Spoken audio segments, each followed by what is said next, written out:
Greetings from the Second Age of Reason. I just saw a disturbing article about how the Congress wants to further hurt labor unions. And this is called it's called right to work, the law of the land. In America, the whole America would have this thing. And this basically, from what I understand, is basically if there's a labor union, you don't have to pay dues. And the idea is that if enough people don't pay dues, the labor unions will go broke because they'd be defunded. And labor unions have a lot of expenses, such as making sure the labor contracts are maintained and updated, that their members have legal coverage, and coverage during strikes, and coverage during where you have lawsuits and things. And so right to work is like your right to work for less. And like one of the sponsors is Rand Paul, and him and some of his Republican cohorts are all about that, and not just making it in a state like Wisconsin, but making it nationwide. And what that's going to do is defund unions. And the reason they don't like unions is because unions are a collective and they have some clout and some power. And, to them, labor should have no power and collectives are bad. Well, my response is that if you say collectives are bad, then I'm going to say, what about the corporate collectives? A corporation is a collective. It has, by means of a legal fiction, a piece of paper, it has taken personal responsibility, legal responsibility, off of the individuals and put it on the corporation, which has huge amounts of lawyers to defend it and avoid any punishments for any misdeeds. So I have a corresponding act for the corporation collective, which is called the Corporation Voting Rights Act. And it's the same idea as right to work.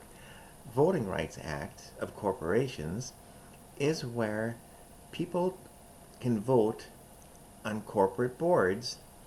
Like, when they have those stockholder votes, you get a prospectus and you get a ballot and you can vote for who's going to be the officers of the corporation, who's going to be the legal company that will, the lawyers that will take care of the corporation, how much should they have for the bonuses, how much should the compensation be, and other important corporate decisions are left to the stockholders. But that basically is kind of a discrimination. So therefore, we could simply say that you shouldn't have to buy stock to have a vote in a corporation.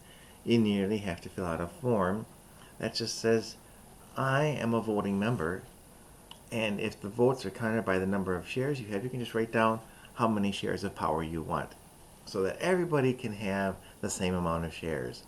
And eventually they'll just say, well, if everybody says they want 1 billion shares, well then what difference does it make? Just make every shareholder one vote and every non-shareholder one vote.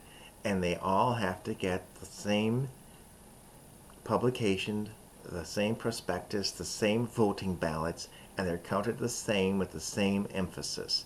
That's only fair. If you're going to have right to work, you have to have right to vote for corporations, so that every one of us can then see what all the corporations are up to, and we can vote for what we think as well.